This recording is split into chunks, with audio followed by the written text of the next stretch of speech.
kjente opinionslederne, og hvem som hadde påvirkningskraft.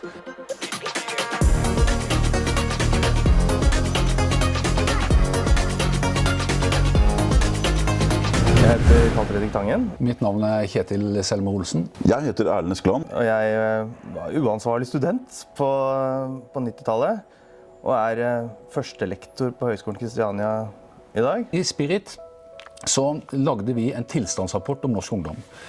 Og det er litt interessant, for det var egentlig, tok vi summen av de kompetansene vi hadde gjennom 90-tallet. For det vi visste, vi kjente opinionslederne, og hvem som hadde påvirkningskraft. Altså, musikken skal jeg ikke si så forbanna mye om, for jeg sluttet å høre på musikk. Selv den dag i dag så hører jeg ikke på noe som er laget etter 1990.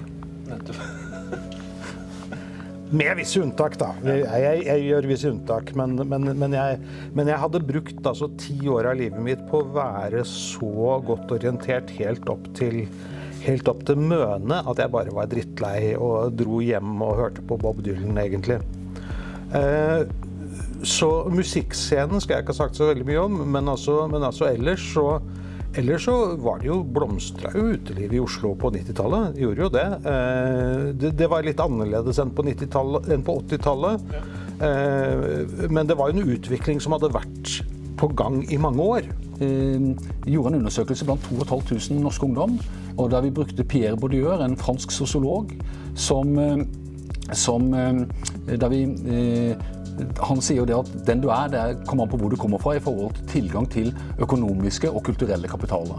Så vi personifiserte 5 ulike personligheter, der vi tillegde merkenavn, interesser, musikksmak, og så videre, og så videre. Og det var en ganske interessant modell å se hvor det trendene faktisk oppstår, som vi da kunne se i bakspeilet og se at dette stemmer i veldig stor grad av det vi har opplevd gjennom hele 90-tallet, med alle de scenene, utlivene og musikken og det vi hadde opplevd.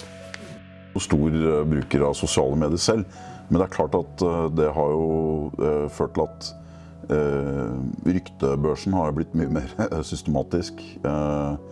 Og det er kanskje lettere å imitere og trekke folk. Men samtidig så det kanskje også blitt litt kjedeligere, fordi alt liksom recorded og on tape for evigheten og så videre. Lille lørdag var det jo, men det var jo også mange dager hvor det skjedde. Og det var jo veldig, jeg kommer fra Askim, en liten by hvor det er lørdag det skjer. Det eksploderer på lørdagen. Mens i Oslo så var det litt hver dag.